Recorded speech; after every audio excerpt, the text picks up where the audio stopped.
তো গাইজ, ডিম আলু সিদ্ধ হয়ে গেছে। তো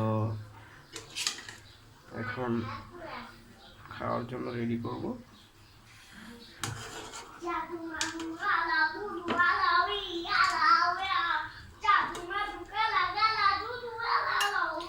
আমাদের সকলের প্রিয় বক্তা মিজানুর রহমান আজহারি হুজুর, উনি একটা কথা বলছেন, কথাটা আমার ভালো লাগছে।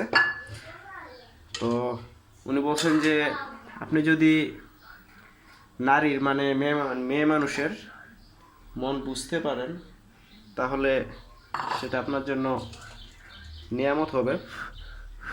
আর যদি বুঝতে না পারেন, তাহলে কেয়ামত হবে। কথাটা আমার ভালো লাগছে, এই জন্য আপনাদের সাথে শেয়ার করলাম। তো আলু ডিম আলু হয়ে গেছে। এই যে আমাদের ইভিনিং স্ন্যাক্স।